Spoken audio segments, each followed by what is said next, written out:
Então, deixa eu botar aqui esse vídeo aqui de 1 minuto e 30, não é nem 2 minutos. Ó. Depois a gente dá uma boa noite para a Lina e para o nosso cônsul aí. Para hacer esta muralla, tráiganme todas las manos. Los negros, sus manos negras. Los blancos, sus blancas manos. ¡Ay! Una muralla que vaya desde la playa hasta el monte, desde el monte hasta la playa, allá sobre el horizonte. Tum, tum. ¿Quién es?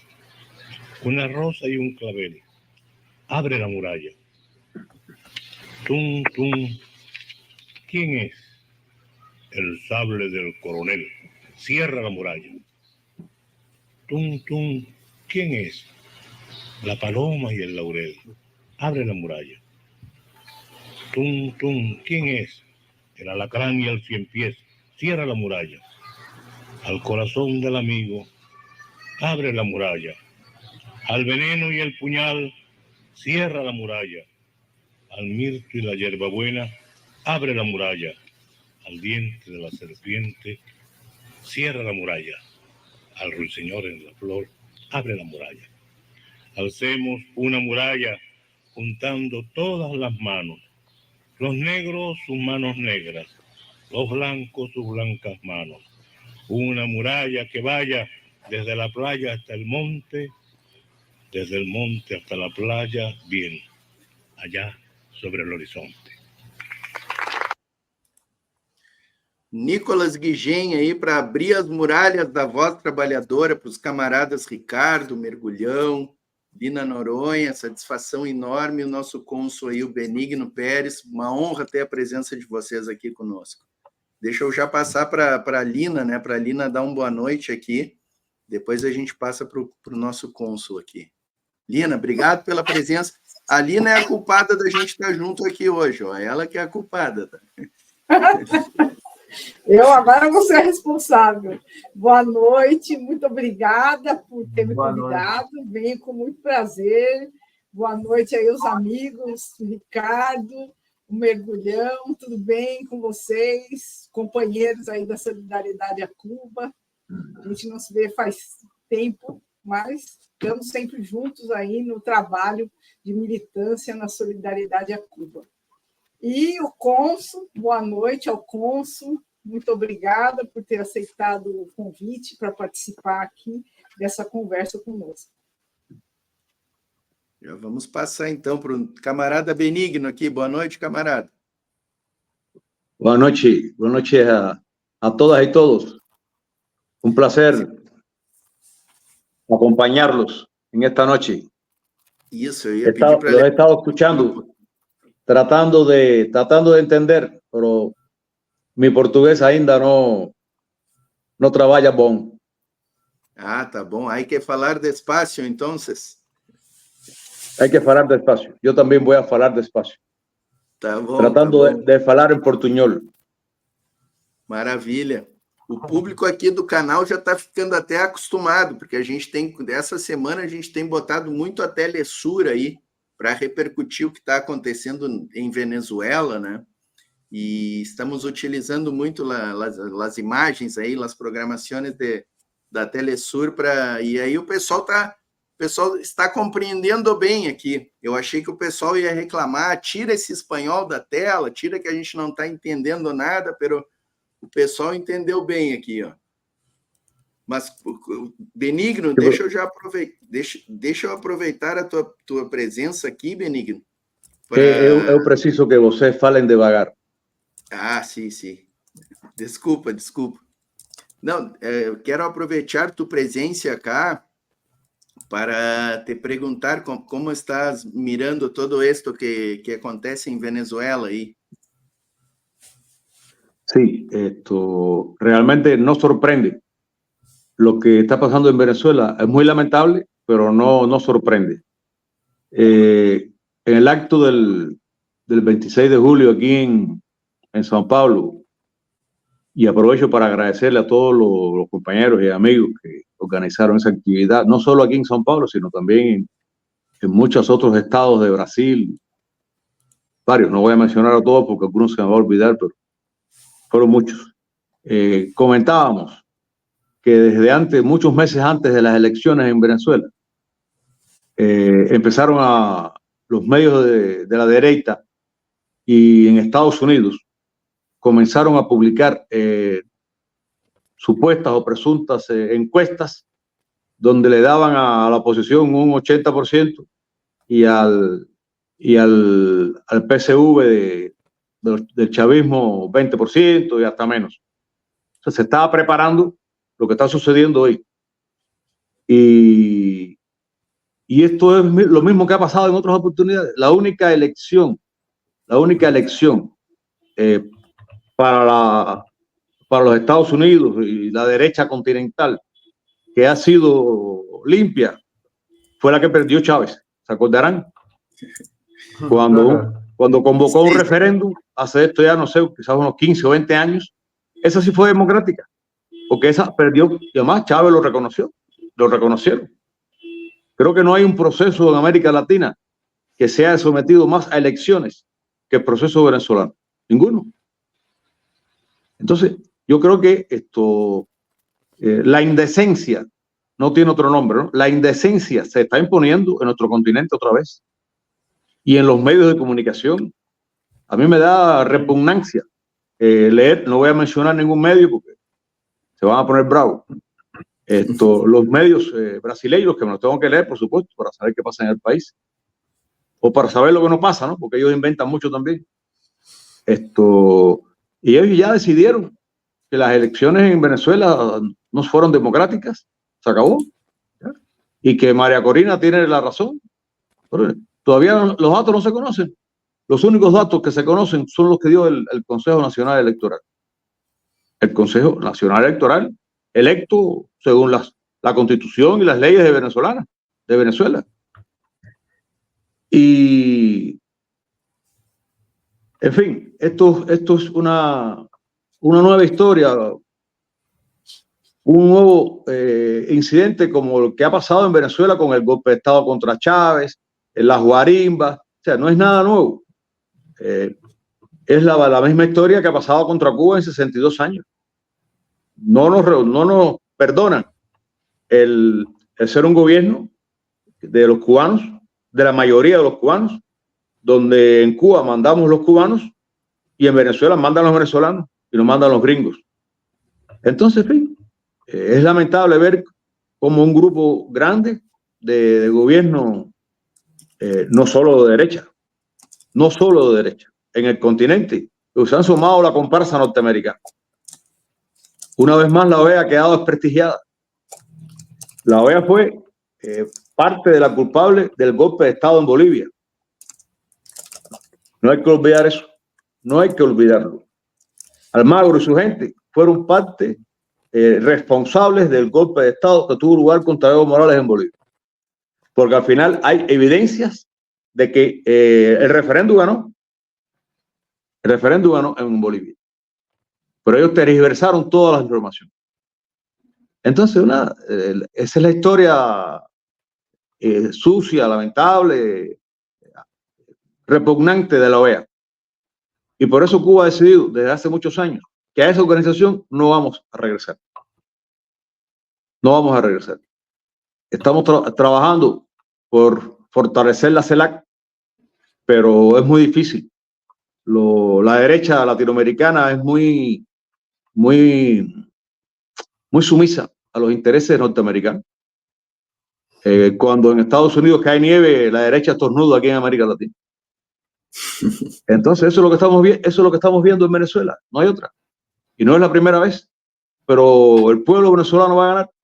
Si fuera cierto que la señora esta, María Corina Machado, tuviera el 80% de los votos, porque no es el fantoche ese exdiplomático, ¿no? Es fácil convocar una huelga nacional o un paro nacional y se acabó. Si usted tiene el 80% de los votos, usted convoca un paro y se para el país. Pero no han convocado el paro porque saben que no pueden parar el país, no tienen para parar el país. Por eso los medios de comunicación famosos, los grandes medios de comunicación de Brasil y del continente no lo quieren ver, porque hay un sesgo ideológico detrás de todo eso. Entonces, esa es mi opinión sobre el tema de Venezuela. Estuve tratando de entender lo que ustedes comentaban y entendí algo, pero otro no. Pero estoy seguro que estamos de acuerdo, aunque no lo han entendido. Sí, estamos de acuerdo. Los medios de comunicación, especialmente acá en Brasil, né, que tenemos mais contato, são totalmente ideológicos, né? Aqui no canal a gente costuma dizer que eles são uma assessoria de imprensa do Pentágono, né? Os releases vêm prontos do Pentágono para esta grande mídia, né, brasileira, né? O senhor não diz os nomes, tem toda a razão em não dizer, eu acho, né, pela sua posição, mas eu digo aqui, Rede Globo, Bandeirantes, né, Globo News, jornais Estadão, Folha, né? Cuando yo me refería a la opinión de los medios de comunicación, no hablo de opinión de periodistas, hablo de la línea editorial, los editoriales de los diarios. A eso me refiero. Dos patrões, né? Efectivamente, los patrones. Inclusive, esa es la famosa libertad de prensa. Uma questão que me chamou muita atenção, embaixador, eu e o Celso estávamos transmitindo aqui em vivo a coletiva de prensa que Maduro concedeu ontem, né?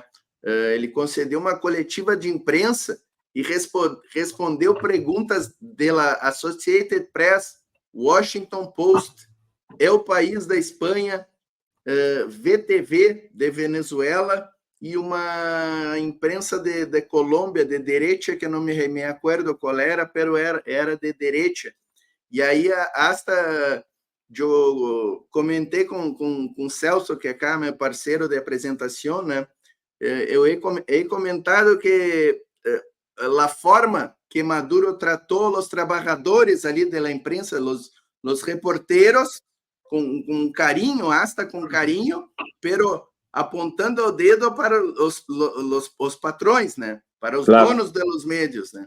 Então, assim, tu vê a forma como o Maduro se comporta. Eu acho que o Maduro se comporta muito bem.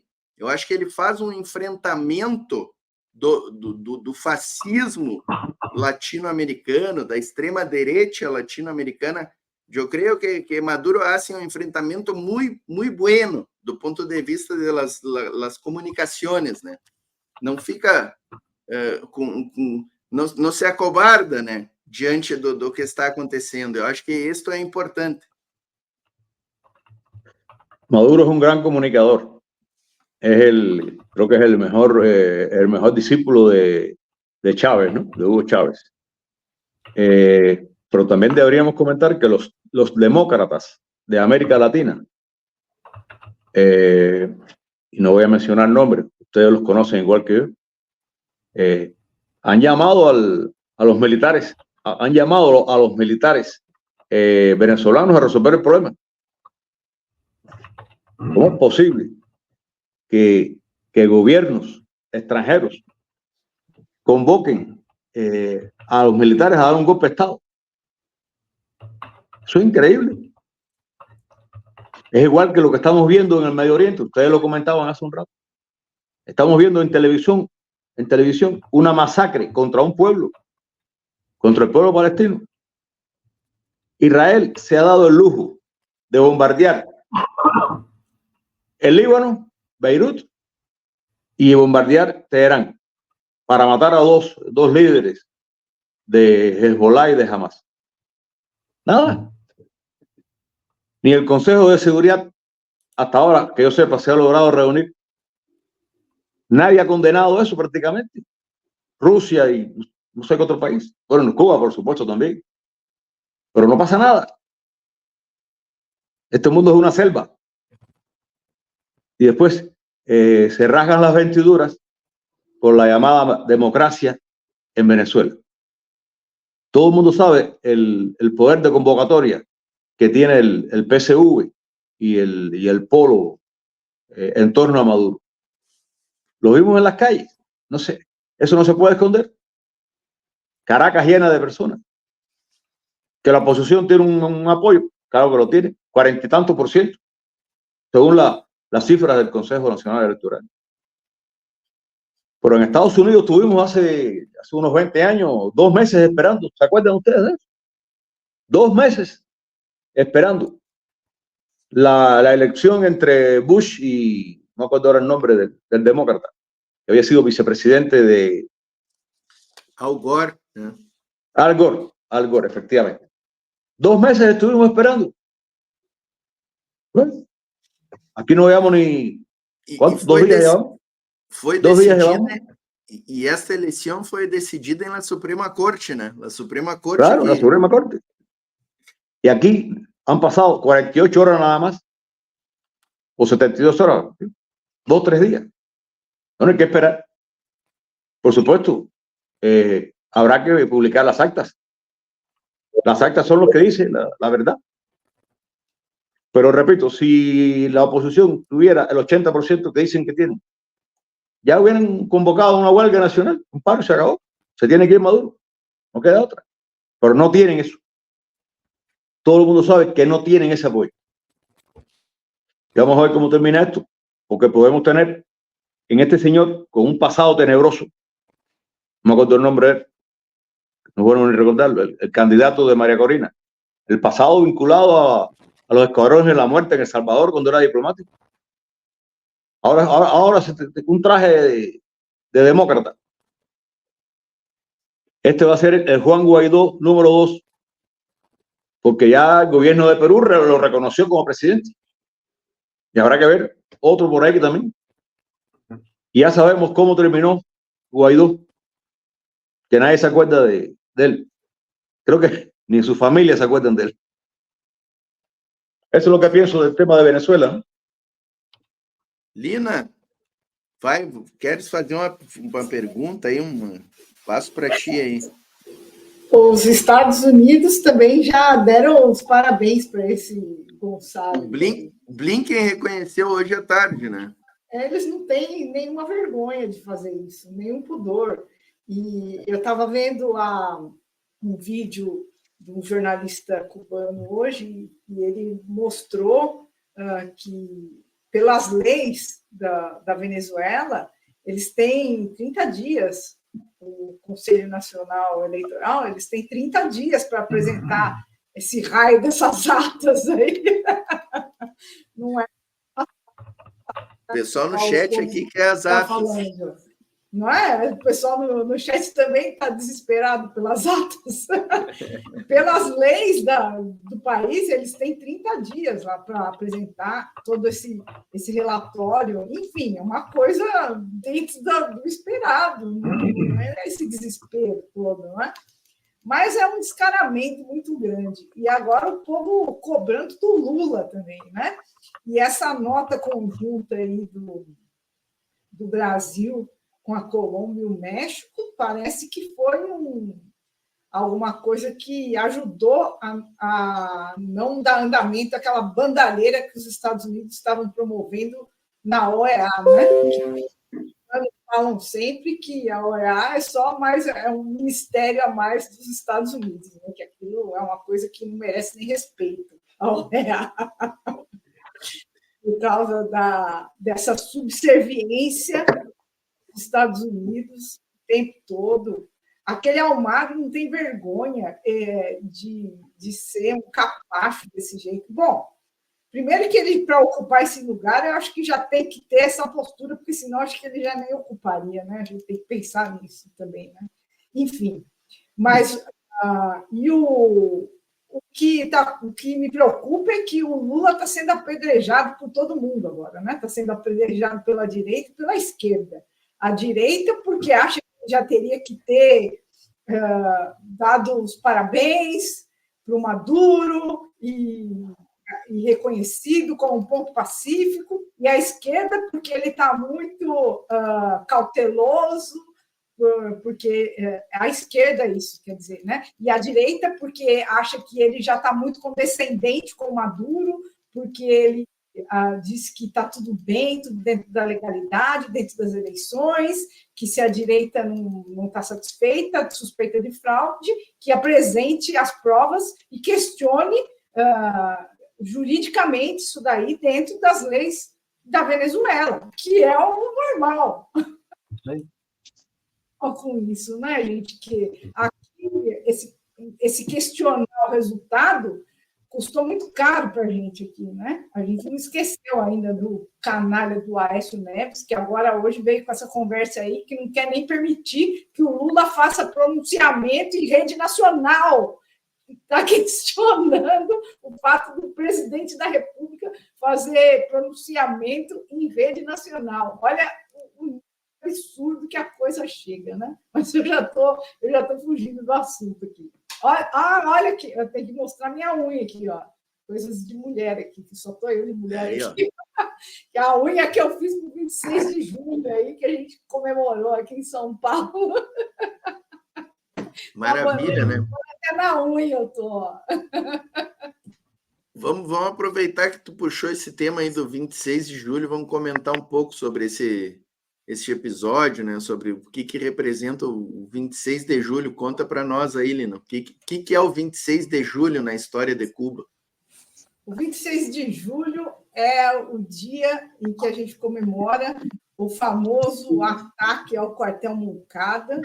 Não foi só ao quartel Moncada, né? Mas o que é mais conhecido é o ataque ao quartel Moncada, que é uma imagem emblemática que a gente tem da Revolução Cubana, que é um episódio muito conhecido por ter sido uma derrota na luta, né? Derrota do ponto de vista militar, vamos dizer assim, mas uma vitória política, porque quando do ataque em si, os guerrilheiros aí, o grupo do Fidel Castro, o grupo liderado pelo Fidel Castro, que tinha a intenção de tomar as armas que existiam lá no quartel para poder dar andamento ao processo revolucionário, eles foram todos derrotados nesse ataque, muitos foram mortos, foram presos, vários foram torturados e mortos depois de presos, uma coisa horrorosa. Então, foi preso e no esteve à beira de ser morto também, mas felizmente isso não aconteceu.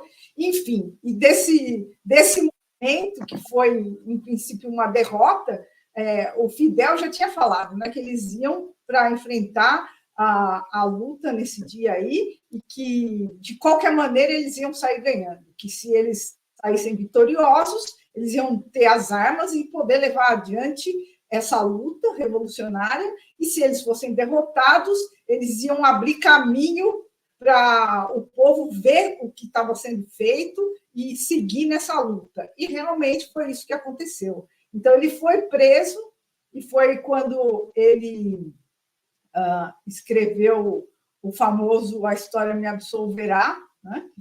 Depois se tornou um texto muito conhecido, e foi a partir desse momento que a Revolução, que se considera que começou o processo revolucionário, que foi vitorioso finalmente em janeiro de 59. Né? Então, 53, 26 de julho de 53, foi esse famoso ataque que, num primeiro momento, sofreu uma derrota, mas que depois ajudou a construir esse processo revolucionário que depois venceu e que segue até hoje aí na Revolução, que a gente vê que ainda se constrói em Cuba. Ricardo Mergulhão, querem fazer alguma pergunta para o cônsul, para o nosso cônsul aí? A palavra está aberta aí, camaradas. Se não, ninguém tiver, eu tenho uma pergunta aqui para fazer. Mas abro para vocês. Vai, Mergulhão. Posso fazer também. Não, faça tu primeiro, depois eu... Eu queria saber do cônsul que 2019, 2020 foi um período muito difícil e até hoje tem suas consequências para Cuba, né? Tanto as medidas do Trump, que também foram mantidas pelo Biden. Eu gostaria de saber se como Cuba vem enfrentando todo esse processo de aprofundamento do bloqueio, principalmente levando em conta as relações com a China e com a Rússia. No escuché bien. Preciso No escuché falar em espanhol. Sim, como, para o... sim, como Cuba, no...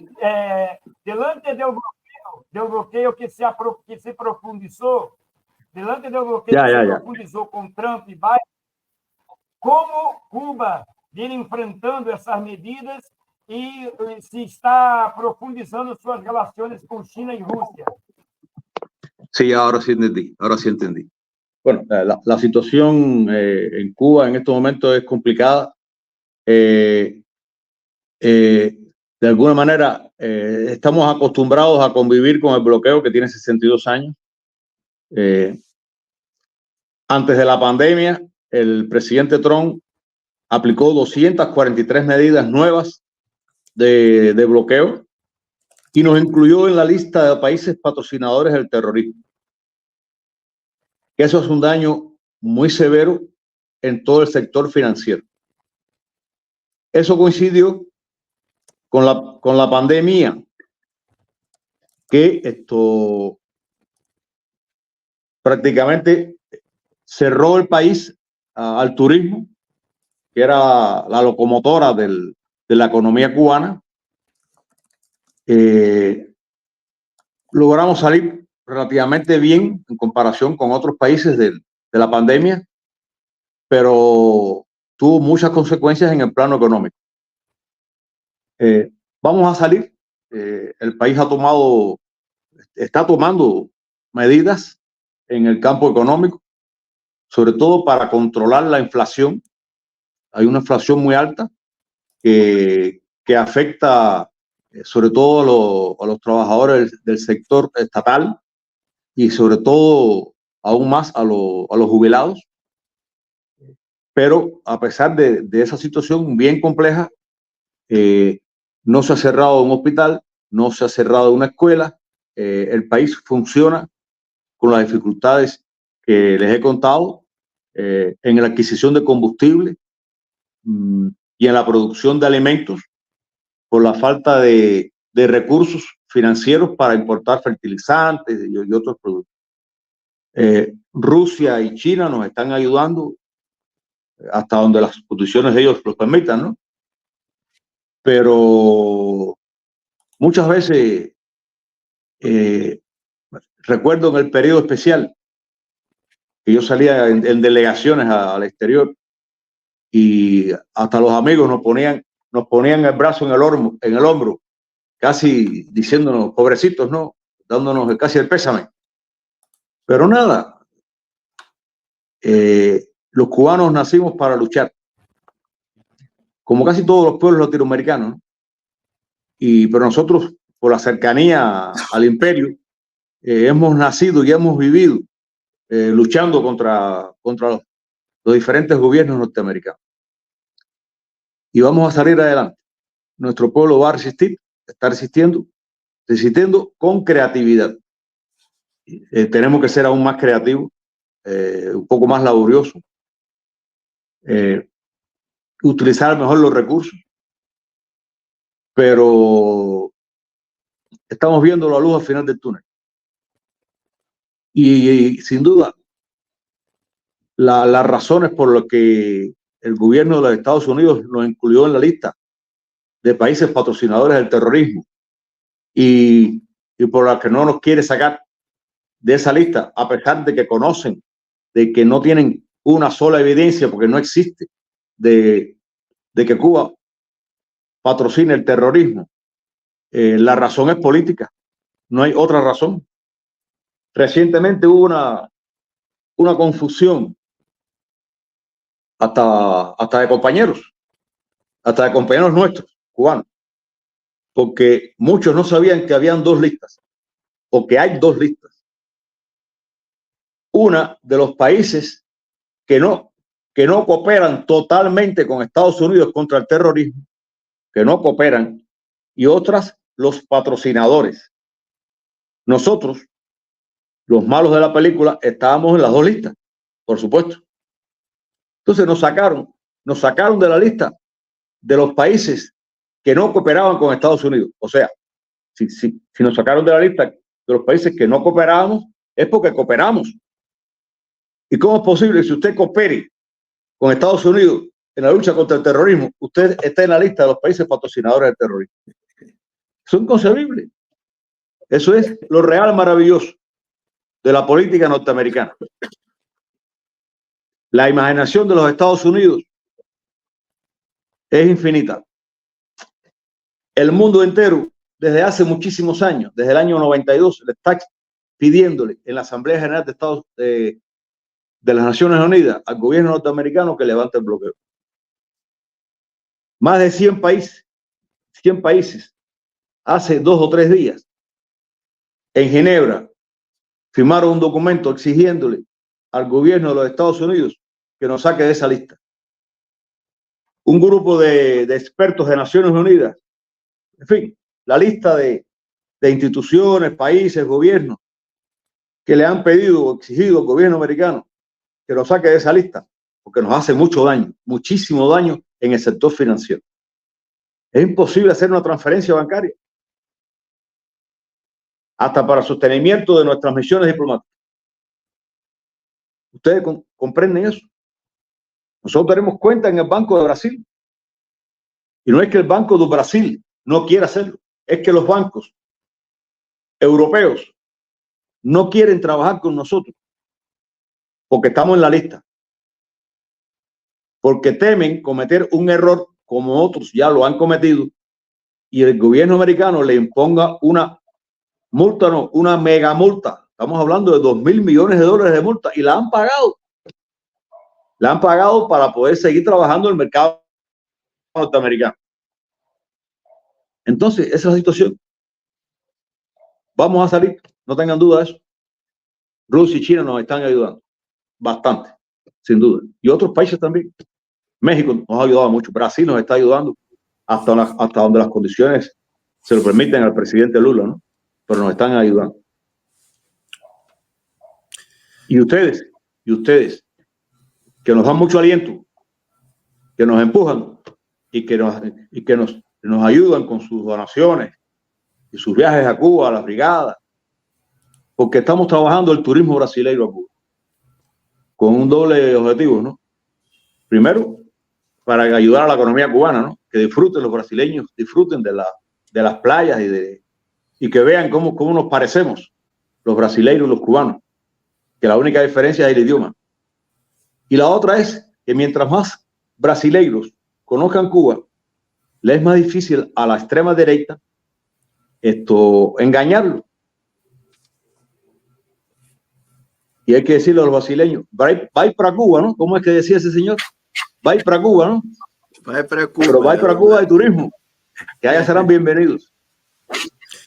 Portinho, eu queria só fazer algumas considerações, assim, eu acho que tem muita gente no chat ali que só está colocando, assim, ignorâncias, na realidade, né?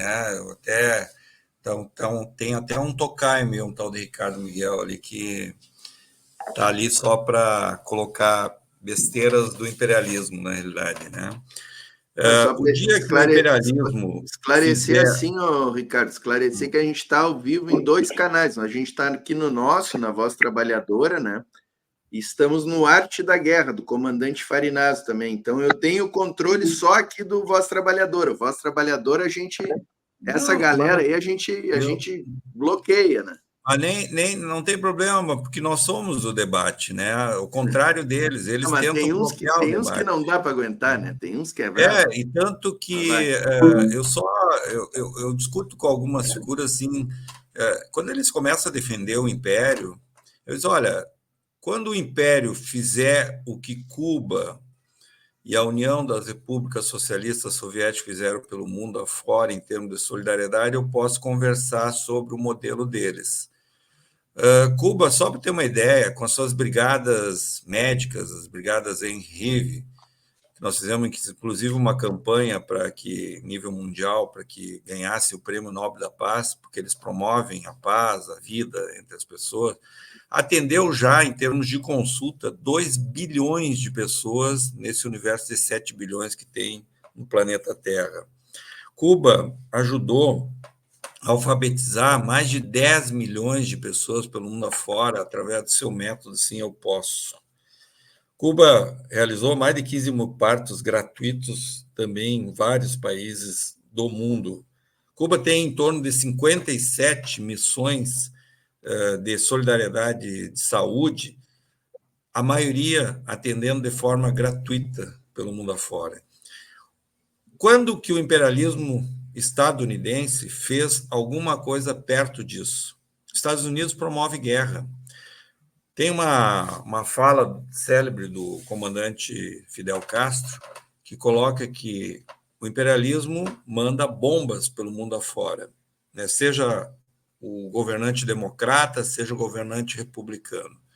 Cuba manda médicos, enfermeiros, farmacêuticos, professores, para ajudar a emancipar os povos. E o grande erro que Cuba cometeu é ter se tornado independente do imperialismo. Então, acho que isso demonstra, né, a diferença e para mim, basta nesse sentido. E entrando na questão nossa interna aqui, o presidente Lula, ele está agora no seu 3º mandato, depois de ter sido preso de forma injusta, e foi comprovado, né, que foi uma armação do próprio imperialismo em relação a ele e em relação à presidente Dilma. Eu sempre coloco meus camaradas e companheiros da esquerda brasileira de que, se nós tivéssemos a força que se pretende ter, a gente não teria deixado a presidente Dilma sofrer o golpe que sofreu. E aí, quando dizem que o Lula é frouxo, né, no sentido de que não está fazendo aquilo que a esquerda radical, a esquerda sectária, o esquerdismo infantil pede, né, na hora para capar, na hora de ir para as vias de fato, para a rua, essa esquerda se encolhe. Ela fica muito no debate teórico, que é importante, é fundamental, mas tem que ter prática também. E o Lula consegue ser um monstro político, um cara que consegue governar com duas tornozeleiras, como diz o Frei Beto, uma do Congresso Nacional e a outra do Banco Central, está fazendo milagre, onde consegue um desemprego hoje na ordem de 6,9%, consegue diminuir a fome no Brasil de novo, sendo que nós tínhamos saído no mapa da fome, mas o golpe contra Dilma, através do seu Temer e do seu Bolsonaro, né, conseguimos tirar 15 milhões de pessoas do mapa da fome de novo. Ainda falta muito. Conseguimos aumentar universidades pelo Brasil afora, conseguimos consolidar mais o Sistema Único de Saúde, que ainda falta duplicar o seu orçamento. Então, assim, eu acho que falta compreensão do processo, de como a gente deve fazer. Porque para fazer uma revolução sem sangue é muito difícil, porque ainda a gente está sob a égide do sistema financeiro internacional. Por isso a criação dos BRICS, por isso essa necessidade de romper com a dolarização da economia. Então, por isso que eu acho que a gente tem que discutir muito e levar muito esse debate junto com a nossa população, demonstrar a diferença do que é socialismo e do que é o imperialismo com seu capitalismo, né, com seu neoliberalismo, que é uma face horrenda, mais ainda, do próprio capitalismo. Acho que nós temos muito a aprender com o processo revolucionário de Cuba, que nos ensina com muita paciência. O processo revolucionário da China, que muitos criticam também, que existe como é que se diz, um capitalismo de Estado, mas a China, com a revolução do Mao Tse-tung, tinham 10 milhões de pessoas que morriam de fome por ano. Hoje, a China, né, consegue colocar na agenda mundial um outro modelo e está associada com a Rússia, com o Brasil, com a África do Sul, com a Índia, né, com a criação dos BRICS e com a presidenta Dilma, presidente do banco, né, que é um dos maiores bancos, que está promovendo desenvolvimento e vida pelo mundo afora. Enquanto o Fundo Monetário Internacional, que manejava e que ditava as regras dentro dos países, hoje o Brasil está livre disso. Então, acho que é um debate que a gente deve continuar tendo.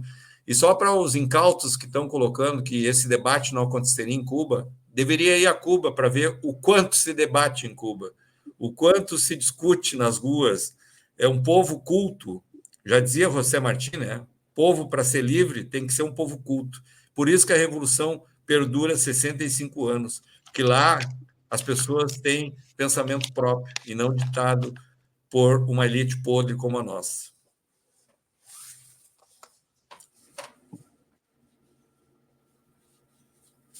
Aí, Portinho.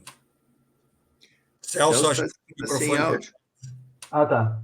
Antes tu falou que tem o Bolsa Empresário, que dá 700 bilhões por ano, né? Mas isso não é o pior. O pior é que a gente paga esses mesmos 700 bilhões por causa da dívida, por causa do Banco Central, dessa porcaria da independência do Banco Central, que só no Brasil existe, né, cara? E aí o Parinas está falando que os Estados Unidos gastam $1 trilhão com defesa. Mas isso também não é nada, porque a dívida deles aumenta 1 trilhão a cada 100 dias. Ou seja, a maior parte do dinheiro não vai para o empresário nem para a empresa de armas, vai para os bancos, pelos sionistas, para financiar o genocídio lá na Palestina. Exatamente. Isso aí, Celso.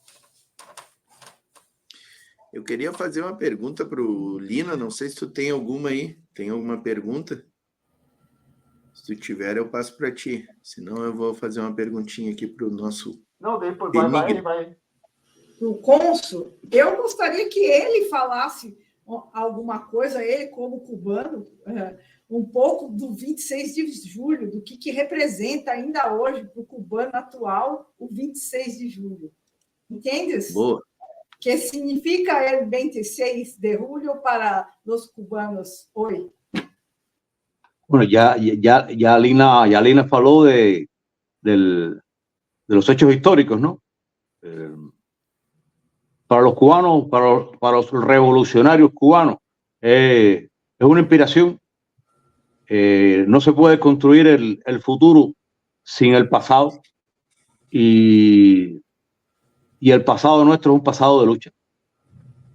Y Fidel nos enseñó hace muchos años de que en Cuba ha habido una sola revolución. La revolución que comenzó en el siglo XIX. Los mambises, el ejército libertador cubano en la lucha por la independencia contra España. Y esa revolución que comenzó en el 1868 es la que ha llegado hasta hoy. Y ese pasado es lo que nos inspira a luchar por el futuro. Porque nosotros no tenemos opción. Los que vivimos a 90 millas de los Estados Unidos, o luchamos o seremos un Puerto Rico más, sin independencia ni soberanía. Y nosotros no estamos, la mayoría de los cubanos, no todos, no estamos dispuestos a eso. En Cuba hay anexionistas. En Cuba hubo movimientos anexionistas en el siglo XIX. Mientras la mayoría de los patriotas luchaban por la independencia de Cuba, hubo un sector que quería anexar Cuba a los Estados Unidos. Y la bandera nuestra, la bandera nuestra hoy fue la bandera de los anexionistas. Lo que pasa es que la sangre que derramaron los cubanos limpió esa bandera, limpió el pasado anexionista. Y ese 26 de julio, repito, es la inspiración y que nos marca el camino, nos indica el camino, que es el único. Los cubanos no tenemos opción. O somos libres o no somos. No hay alternativa. Y bueno, le agradezco la oportunidad que nos han dado para conversar con ustedes y con los amigos que nos están escuchando y oyendo en el Brasil. Muchas gracias. Muito obrigado. Nós que agradecemos o cônsul aí, obrigado pela presença. Não sei se o cônsul já quer nos abandonar, eu teria mais uma pergunta para o senhor, mas o senhor já está cansado aí, pode nos dizer, não sei, ficamos pelo senhor, Benigno. Bueno, venga la pregunta. Não, eu queria... Tu falaste ali das sanções, né? E existe uma grande dúvida, assim, de como é que elas funcionam na prática, né? Eu queria saber especificamente do comércio de Brasil com Cuba. Que tipo de comércio se há entre Brasil e Cuba?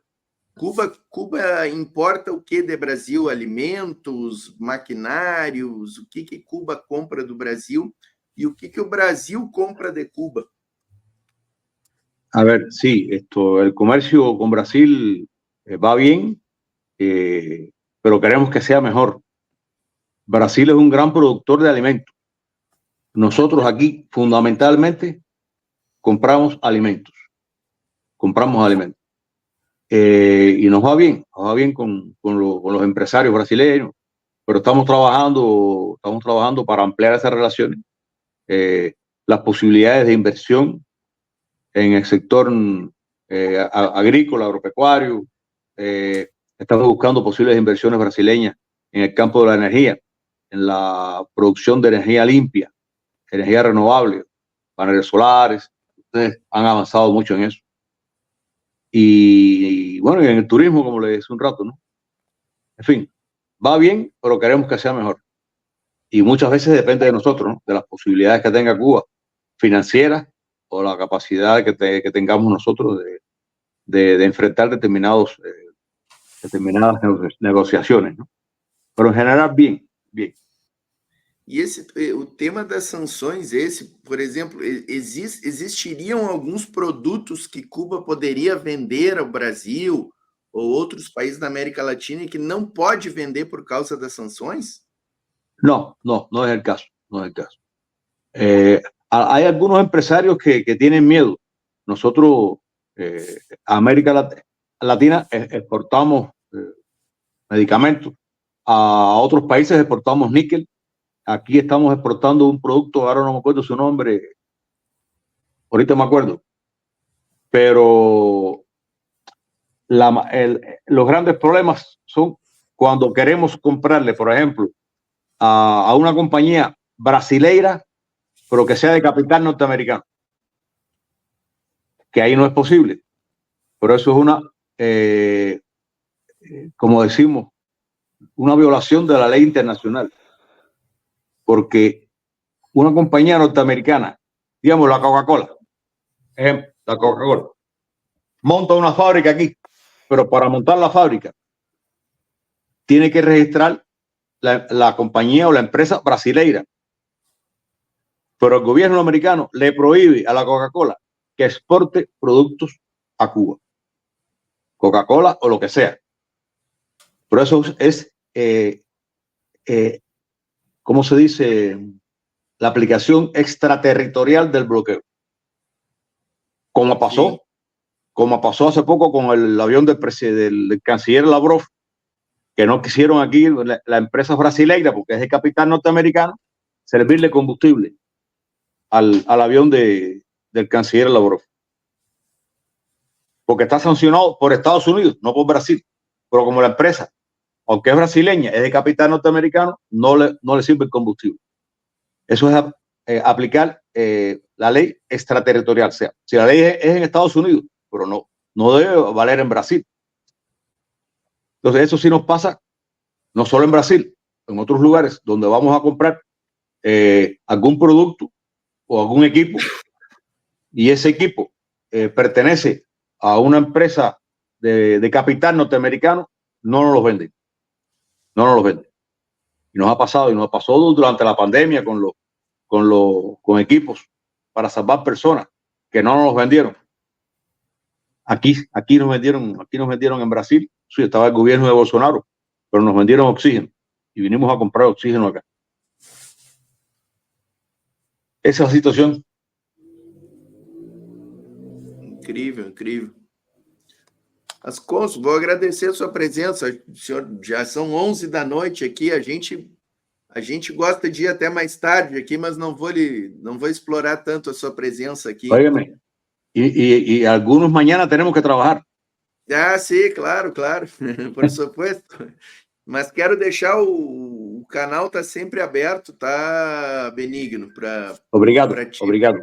Quando precisar Muito divulgar obrigado. alguma coisa, quando precisar Como não? trazer alguma notícia, aí a gente está com a linha sempre aberta aqui, é só dar uma mensagem para a Lina aí, que a Lina faz contato conosco. Perfecto, gracias. Muito obrigado. Saludos, Nós que saludos a todos. Abraços. Graças, Consul. Graças, nós agradecemos. Tchau.